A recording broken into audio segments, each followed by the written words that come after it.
ክቡራን የመዳረሻ ቤተሰቦች እንደምን አላችሁ? ዛሬ በመዳረሻ ቆይታችን ልባችንን በሁለት ታሪክ ስሜቶች መሃል የሚያወዛውዙ መረጃዎችን ይዘንላችሁ ቀርበናል። ህይወት እንግዲህ እንዲህ ናት። አንዱ ደጅ ለቅሶ፣ አንዱ ደጅ ደግሞ ደስታ ይሆናል። በአንድ በኩል የሚዲያውን ዓለም ያስደነገጠውና ታታሪው ጋዜጠኛ ተመስገን በአዲሱ ድንገተኛ ህልፈት፣ በሌላ በኩል ደግሞ ክብር ለሚገባው ክብር እንስጥ በሚል በአዶናይና በዘማሪ ገብረ ዮሐንስ መካከል ሊደረግ የታሰበው ያ ታላቅ ቻሌንጅ። ዛሬ በእነዚህ ጉዳዮች ላይ ሰፋ ያለ ዝርዝር መረጃ ይዘናል። እስከ ቪዲዮ ፍጻሜ አብራችሁን ትቆዩ ዘንድ በአክብሮት እንጋብዛለን። መጀመሪያ መራራውን ሀዘን እናስቀድም።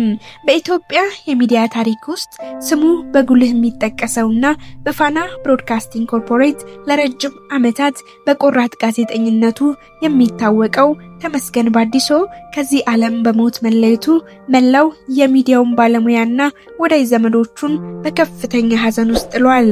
ተመስገን በተለይ በመንግስት ኮሙኒኬሽን ዘርፍና በወቅታዊ ሀገራዊ ጉዳዮች ላይ በነበረው በሳል የመረጃ አቀራረብ የሚታወስ ሰው ነው። ብዙዎች ተመስገንን ሙያውን የማይደራደር ለሀገሩ የሚቆረቆርና ለሰዎች ትልቅ አክብሮት የነበረው ሰው ነበር ሲሉ ይመሰክሩለታል። የሞቱ ዜና ድንገተኛ መሆኑ ሀዘኑን ይበልጥ መራራ አድርጎታል።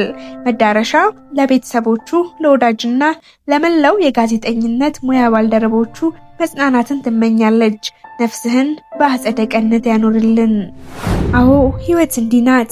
በአንድ በኩል የሚወዱትን ማጣት፣ በሌላ በኩል ደግሞ ላገለገሉበትና ለደከሙበት ነገር የሚመጥን ክብር ማግኘት። የተመስገንን ሞት አንድ ትልቅ ትምህርት ሰጥቶናል። ይኸውም ሰዎች በህይወት እያሉ ፍቅርና እውቅና ሲሰጣቸው እንደሚገባ ነው።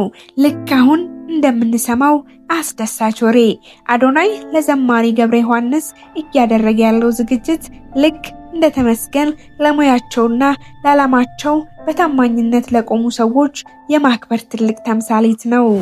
አሁን ደግሞ ወደ ተጠበቀውና ብዙዎችን በጉጉት ወደ ሞላው ጉዳይ እንለፍ። በኢትዮጵያ ሶሻል ሚዲያ ላይ ለየት ያሉና ሰዎችን የሚረዱ ስራዎችን በመስራት የሚታወቀው አዶናይ ለተወዳጁ ዘማሪ ገብረ ዮሐንስ ትልቅ ሰርፕራይዝ እያዘጋጀ መሆኑ በሰፊው እየተነገረ ይገኛል። ይህ ቻሌንጅ ገና በይፋ ባይጀመርም በውስጥ በኩል የሚወጡ መረጃዎች ግን ነገሩ እጅግ ግዙፍ መሆኑን ይጠቁሙናል። ለዘማሪው የሚሰጠው ስጦታ ዘመናዊ መኖሪያ ቤትና ከፍተኛ ዋጋ የሚያወጣ ዘመናዊ መኪና እንደሆነ ተሰምቷል። ለምን ዘማሪ ገብረ ዮሐንስ ተመረጠ ለሚለው ጥያቄ ደግሞ አዶናይ ዘማሪ ገብረ ዮሐንስን ለብዙ ዓመታት በመንፈሳዊም ሆነ በኪነ ጥበብ ስራው ለህዝበ ክርስቲያኑ ያበረከተው አስተዋጽኦ ክብር ይገባዋል የሚል እምነት እንዳለው ይናገራል።